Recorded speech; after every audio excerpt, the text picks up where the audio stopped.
Hey, my name is Scott Sallow, along with Olympian Todd Williams. We are here for another exciting edition of Coach's Corner, LevelUp Studio here at the LevelUp Training Center. Looking forward to bringing the best to the podcast. Hey, grab a cup of coffee, sit back and relax as we bring you another great episode starting now. And we're back. Another exciting edition of Coach's Corner. Coach's Corner, episode 9. Episode 9. It feels like yesterday, Todd. We were just getting into this. And I rush to get here every time. I know you do. Well, check your calendar, check your schedule, man. We put out a schedule every time. Coach's Corner. Yes. Live. So here's what we're going to do. It's spring, right? I'm thinking golf and baseball and softball, but guess what I'm thinking today? Track and field. I'm thinking track and field. And when you start talking about track and field, you start and end with LaRocca. And here's what I know about the LaRocca name. There's 437 LaRoccas in Petersburg, but we brought the fastest one today. Hall of Famer today, Jamie LaRocca in the house. Nice. Ready to go, Coach? I'm here. Ready to go. Let's go. He's ready to go. He's got the Summerfield orange, gray, and black on, ready to go. Come on. I designed these. My son designed these. That's true. Yes, I like that. Yes, my son Vince. So I got to tell you, how does it feel when somebody introduces you as Hall of Famer? First thoughts that go through your mind. It hasn't hit me. It's like winning the state title. Yeah. It hasn't hit me. I don't know. It's just. Well, you think it will at some point? Yeah, is it? Yeah. When you get older, does it hit you about the Olympics? You start to forget. I don't know. I remember it. I just don't know if I can handle rubbing arms with this. This guy? No, he can hold us. Don't ask the question either about the post. I'm not asking a it. lot of high class people here. Well, it's a high class show. It's Coach's Corner. It's what we do. I don't fit into.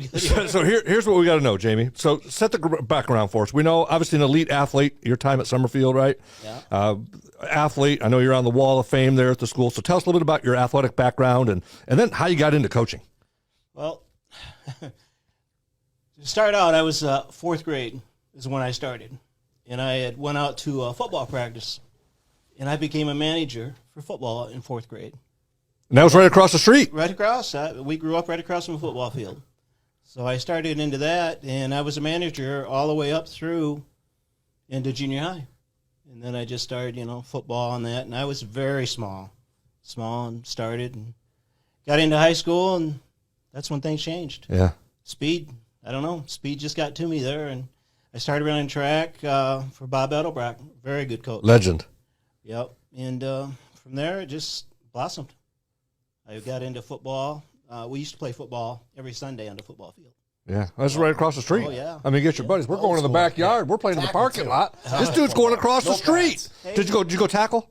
Oh, yeah. Okay. Oh, yeah, Old definitely. Old school. There's no pads with Jamie. And to bring, my track was right there. That's true. That's right. The track was there. Lava track. The track going around the football field was it, and it was lava rock. That's tough. You didn't run on that. It was like Navarre Field. Okay. Okay, I ran on old that. School. That's old school track. 1983, yeah. Well, my first 20 years of coaching was on centers. Yeah. Isn't that crazy? That's crazy. Look how far we've come. Yeah. Look how far we've come. So when I got back to Summerfield for the last 13 years and being on an all-weather track was like, man, It's like heaven. that's paradise. Yeah. From where you started to where you ended your coaching career there. When I was at Wyford, the school down south. Yeah, the W word. Yeah. I had to go out there in the fall and take bleachers and drag them around the track. Yeah. Turn it up for the winter so I could get out there. That crazy. And line the track. And line it and measure it myself. Yeah. I didn't have any help from the school. And see, the reason I wanted to have home track meets is back then we had in our league was 4 places you placed. So if I went to another school like Sand Creek that had pole vault and we didn't have it because we didn't have the money in that, I would get off the bus. I would be down 11 points. Already. Because you didn't have anybody in that event. We didn't have anybody in that event. So I ended up, the Tri-County Conference changed it, so if we had a home track meet and we didn't support pole vault, they couldn't take them points. So gotcha. Sand Creek, I would have to sweep the 100 just to make the meet even. Right. Yeah. So that was always my argument with the TCC, and they finally changed the rules a little bit. And then we went from 4 places down to 3. Okay. How many years did you have to line the track? Because that's a job. That was, Summerfield did it for me, but Wyford did not do it for me. Yeah. So 10 years at Wyford. So that's 10 years, and how many in each lane you had to go around the track? How do you keep it straight? you had to do the old tape measure, and you had to make sure it did the curve some tracks right. didn't keep it straight. You would see some schools, and they Oh, got yeah. tired by the outside. Just started with 6 lanes and you end up with 5. Yeah. See, that's the stories nobody hears about. No, in the old days. that's Like old school. Line in the track. Well, that- Line in the track. I've never heard of such a thing. Yeah. Well, that and the hurdles they had were throwbacks from Summerfield. We Okay. got brand new hurdles, so Wyford's program, we took the hurdles that we had and gave them to Wyford. That's why I was coaching at Summerfield. Yeah. And the only reason I went to Wyford was because my boys were going to go to Wyford. I gotcha. When I got there, the program, and it only had 13 kids between boys and girls. Wow. And in order for me to become a coach there, I had to get, John Flynn was the AD, and he says the only way they're going to hire you is if you get 25 kids out. Between the two. No, for boys. For just boys. For boys. So I had to, like I normally do, go into the hallways Yep. and start Do your recruiting pitch. Yeah. And I got kids out, and this was in 1999. We won our first league championship in 2002. Wow. Yeah. And from there, everything there was just all uphill. It was just, the kids came out, a lot of talent. Yeah. Talent like you wouldn't believe on a cinder track. Yeah. And I always thought it made us better because we're running on cinders with 3/4-inch spikes. We go to someplace else with a rubber track, you're changing your spikes. Yeah. And the speed. Yeah. So I remember much those different. big spikes in the center track. Oh, yeah, Big you had time. to change them all the time. Yeah. It was crazy. So your time at Summerfield, right? Football, track. I know you had touchdown records, rushing records, some track records. Speak to some of the accomplishments you had there as a student athlete. When I graduated, I had 8 track records. I had the 1, the 2, the 4, the 8, all 4 relays, Fastest man in Petersburg. and I had the low hurdle record. Still hold them? How many do you have now of the 8? I have 4 left. 4 left. 4 left. How many do you have? And I just have one. 1 left? One left. You got to start running faster or something. now the good thing is the 4 I've lost, I've coached every athlete. Yeah. that's- And how cool is that? Every Yeah. record. holder. Yes, every record I've lost, I've had the kid. That, Yeah. and it's just it means more to me. Like Thompson this Yeah. year when he broke my 800 record, Yep. it stood since 1976, Yeah. and that meant more to me than me setting. Yeah. To watch You somebody. graduated high school 78. 78. 78, yeah. 1978. And so thinking about, your first race that really stuck out, do you remember that first race where you're like, I got something here? It was a blade relays. I was in the 8th heat, the 8th lane. So there was 80 kids, and I was a freshman. I ran the 400 at the blade relays, and you know what kind of competition's down there. Yeah. And I won it as a freshman. No kidding. 80 kids. 80 kids. And that was just, of course, back then, you got the long sideburns. And Oh, yeah. And the hairdo and stuff like that. And then probably the biggest turning point was Dale Malone. I ran Dale Malone in the half mile at the Mason Invitational, and I ended up beating him there. The Mason Invite. That was on cinders for sure. That was on cinders for Wow. a long time. Yeah. All the way definitely yeah. through probably the early 90s. Oh, yeah. And you could always count on a rainstorm at Mason. Yeah. Really? Yeah, it's crazy. It's really crazy. And the 400, I won it 3 years in a row at Mason, beating Rosie, Yeah. We Mark talked about Graham. that before. Yeah. Mm-hmm. beat Mark Graham. Those are top names, Yeah. and it just We're getting Rosie on the show. We're going to have a race out back in the parking lot. Jamie versus Rosie. That Rematch. could be a hamstring time. We got to have that's gonna Well, be we're, now they're going to stretch before. We're going to a stretch. wheelchair race. Yeah, that's a hamstring. Rosie, so you had a lot of the range you had though. So 100 all the way to the 800 plus your relays. See, as a freshman and sophomore, I ran the half and the 400, and I was in one relay. Probably the mile relay is what it was. In my freshman year, I took 4th in the state in the half mile. So I ran the middle distance my freshman and sophomore year. Well, my junior and senior, the sprinters all graduated. So they moved me from middle distance to sprints, and it blossomed. Yeah. I have one event that it just kills me. My senior year, I was going. Of course, back then we was only allowed 3 events. Okay. So I was in the state finals in the 100, the 200, and a relay. So I'm running the 100 semifinals, 8 lanes. We're running it, green line, green string. There's a green line at the 90-yard line, green string at the finish. I let up at the 90. I Oh, was beating everybody, and I thought I was Coach. done. I let up. I was so sick.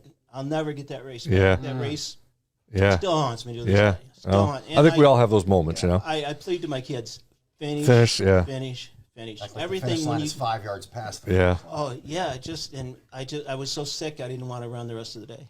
That was the first of those races? That was the first of the races. Oh. And I was the top time going in the state. Yeah. Predicted to win it. Predicted, and I just it was a bone Didn't happen. move. Didn't you know, happen. it was crazy. Yeah. It just made me sick, and I had some athletes from Mason come over and try to pick me up on it. And it Yeah. just, hey, it happens. Yeah. But that's why I preach to my kids all the time. You got to go through the finish. Yeah. Don't let up, because you never know.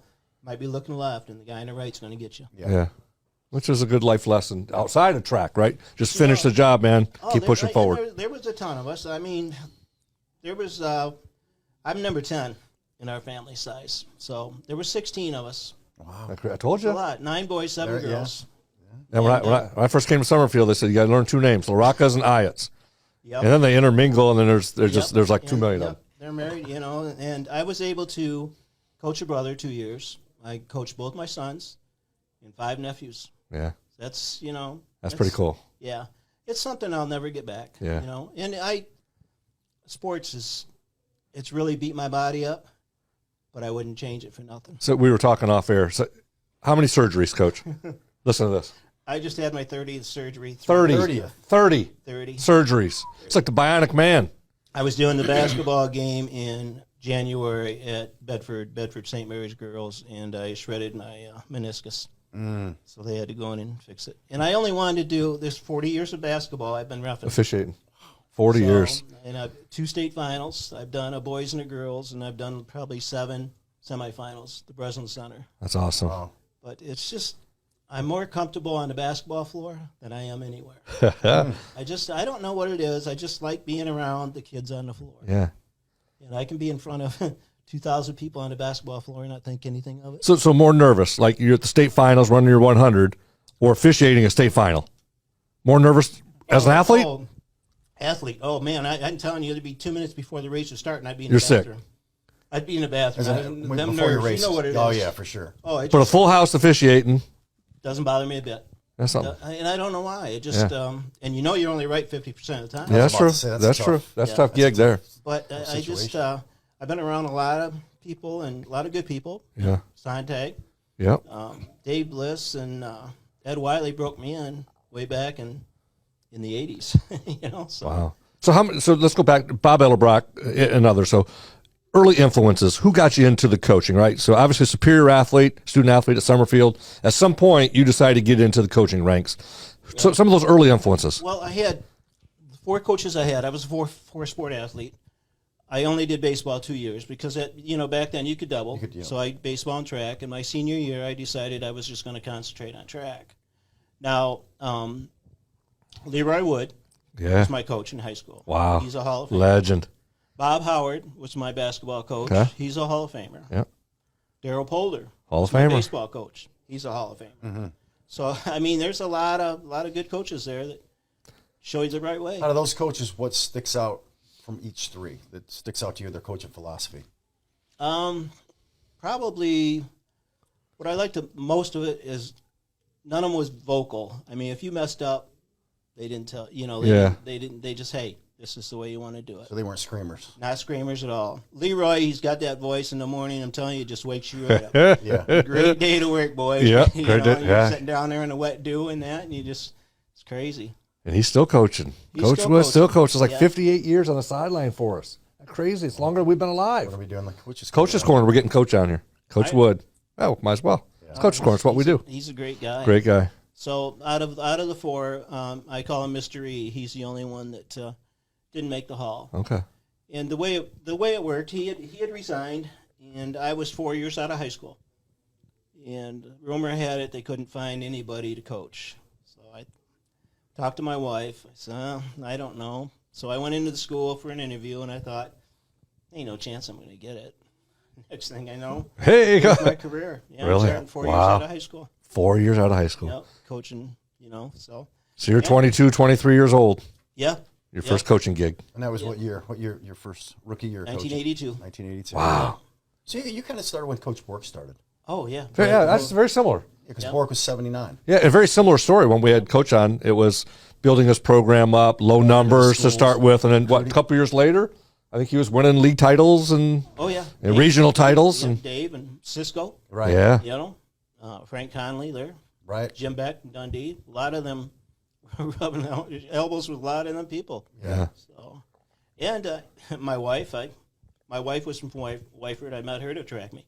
Okay. Wyford Summerfield track meet. So, Really? I didn't know the story. so Yeah. it's crazy. Now, your years on the track, I know this is going to be from what'd you say? Graduated 78. Yeah. Started coaching in 83. All the athletes that you've been able to witness their performances. Give me the top 3 or 4 performances that you've I like witnessed this. at the track. Number 1, Josh Dupree. Ah, Wyford. okay. Yeah. Believe it or not, I had to pull him out of a classroom. He didn't want anything to do with it. Didn't want to run track? Didn't want to run track. Very shy, very bashful. I says, look, just come out, give me one chance. Come out for practice, give me a couple practices. If you don't like it, drop it. I'm fine with it. But try it. Try it. Well, he ended up winning the 100, the 200, or the 100 to 400, and was runner-up in the 200 in the state meet for me. No kidding. Yeah, he had a chance for a 3-peat. How did you know about him? Wow. Like to get him to- The LaRocca Dupree name, we went back and forth a lot. Okay. Wyford Okay. Summerfield. Okay. But, yep. So you're like, we have to get him. Oh, yeah. Yep. He was. And then George Flanner was probably number 2. He won the shot and the discus, and he held the discus record all the way up to 2 years ago This is at Whiteford as well? at Wyford. Okay. And the state. Wow. The state. And the kid threw 204 feet. So you would have watched Price too in the region. Oh, yeah, Gary Gary- Price. Yeah. would have been- Gary Price. Yeah, yeah. I've been around that time. Yep. Yeah, that was Yep. right. And it was very rare back in our day to see somebody throwing 50 foot in the shot. Right. You know, and Flanner was throwing 57 feet. And Price, Was he 65. 60? Yeah, I was about to say That's 64. crazy. Yeah. Yeah. It's just it's ridiculous. I'm not, and everything goes in years, because there's years that I've had a guy throw 49, 50 feet and not make it into the state finals. Yeah. And there's times where you'll get into the state finals and somebody at 49, 51 feet will win it. We'll win it. Yep. Yeah. And it just fluctuates through the year on how things go. How about top performer at Summerfield? That you coached, witnessed, probably coached. I've had some good ones. Brady Allen back in '88 still holds the shot in the disc record. Steve Sampson was my only state champion Okay. in the high hurdles. And there's only been 2, him and Bolster. And Noah Cunningham, Noah, yeah. Siena Heights. Siena Heights. I have 4 kids right now that are in college Competing. competing from the last 5 years, 6 years of me coaching. That's pretty cool. In a school our size, that's great. Yeah. So I got Noah and Ramon are Both at Siena? Siena, and then Thompson and Sam both went on Yeah.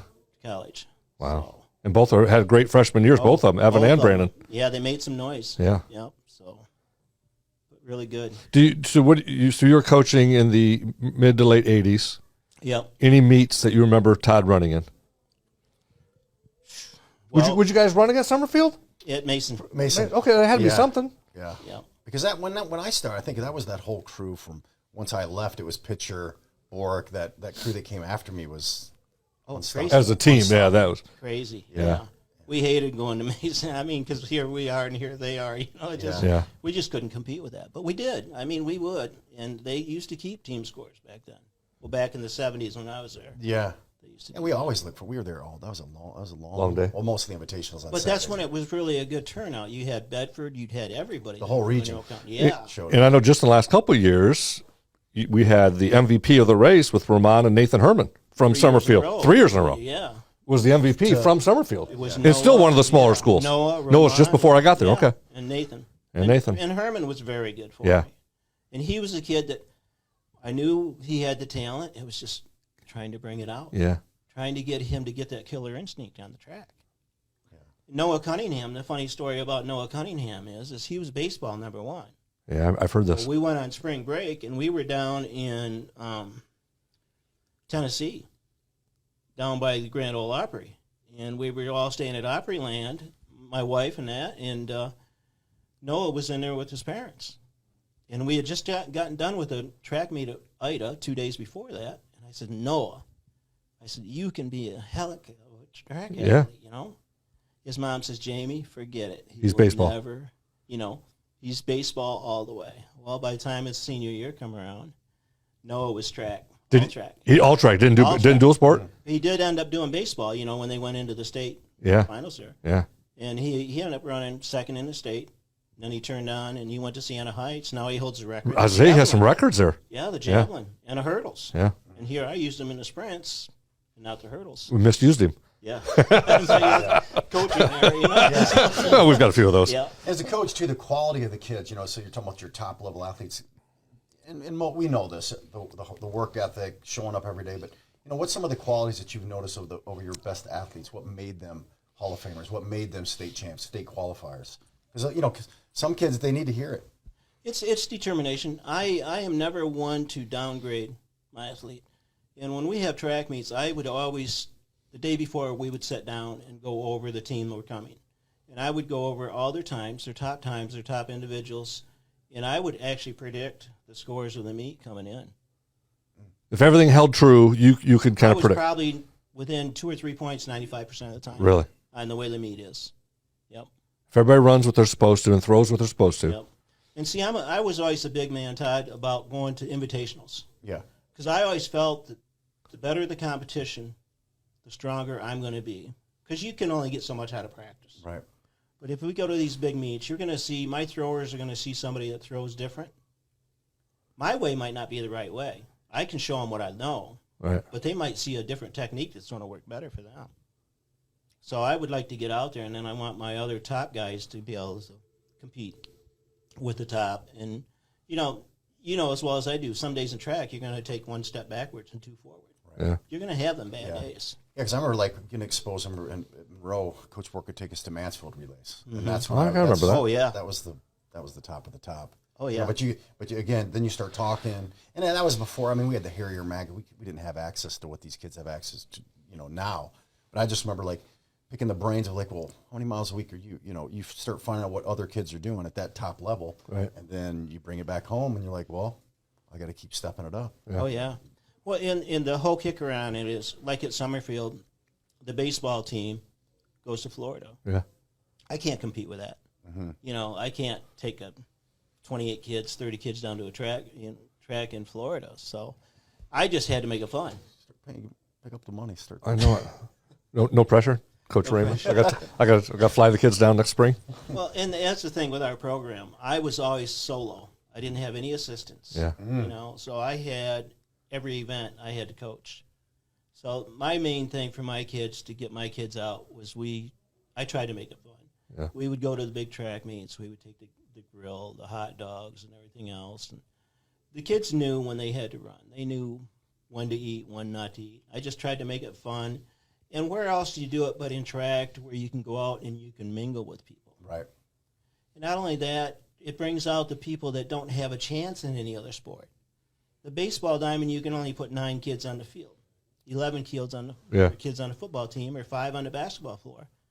Well, that kid that don't get a chance to be a team member has the chance now to come out for track and field and actually do something and maybe benefit and see that, hey, I am better than I think I am. Yeah. And that's my thing. I always want to build up the confidence in the kids. You would never hear me yell at a kid or downgrade a kid. The thing that always made me mad is it upset me when I'm a basketball ref. You make a bad pass. You come out of the game. The coach is over there chewing your butt. You know it more than anybody that you made that bad pass. Yeah, you need to hear it again. Oh, you don't need to hear it again. And that always bothered me. And I never yelled at my kids. It just encouragement is always number one with me. Yeah. So I've had the opportunity the last couple of years to go up to the Midco, right, and state championships up at Central Michigan there. Talk about some of those state championship runs. Your record is impressive. So this is our bragging point of the of Coach's Corner. So tell us a little bit about your accomplishments as a coach. Well, that was our goal every year, was to go to the state finals, the Midco team meet. The thing of it is, the difference between the individual and the Midco. I always think the Midco is harder to win than an individual. Because you figure Onstead won it 3 years in a row with a girl. It was one girl. She won the 100, the 200, the 400, and the long jump. That's 40 points. Yeah. She won the state title on her own. Where you're saying Midco is more of a complete. Oh, Midco's a team sport. you got to go out and you got 3 kids in each event, and they score. And if you got 30 kids, it goes from 30 all the way down to 1 point. So even if you compete, you're coming last. That's 1 point for us. I gotcha. But you can't take and just say, okay, I'm going to deload my relays and put these kids in individuals, because your relays go by 6s. It drops all the way down. So you got to keep them loaded also. But I try to make it fun. The last 5 years, we went to an indoor water park. So this is our thing. This is when we go back and we relax and we have our fun. We go up to Soaring Eagle Water Park. We feed the kids. They get to swim all day long. And then we go into the Midco Championship. And we did it 10 years in a row. So how many state championships? I've won 1 individual Midco and 1 Michigan high school. State championship. And runner-up at Michigan, and then runner-up at Midco, I think 3 times. Yeah. Impressive. Hall of Famer. All right, we got to ask this. So advice, so obviously Coach's Corner, right? Todd and I have been doing this now for a number of weeks. And so we want people in the coaching industry. We want people giving back to kids, positive influences. So what piece of advice would you give that you were knocking on the door of the AD at 22, 23, looking for your first job? Somebody out there today is doing the same thing. What advice would you give them? I would say that you got to go into it positive, knowing that my goal would be to go in and to turn that program around. Every one of them kids that put on a jersey is wearing the Summerfield logo. They represent Summerfield. My main thing is to go in there with sportsmanship and to teach them kids and to be right next to them when times are down. You gotta get that kid back up. I love it. I love it. Good stuff. Jamie LaRocca, the fastest man in Petersburg. Let's go, Hall of Famer. You have HOF right next to his name. HOF. I like it. Hall of Famer. I appreciate. I don't know if I can do that now. There'd be nuts and bolts flying. 30 surgeries. I look like Forrest Gump. Stay healthy, Coach. We appreciate you coming on, man. And stay tuned, folks. We've got another exciting show of Coach's Corner coming right around the corner.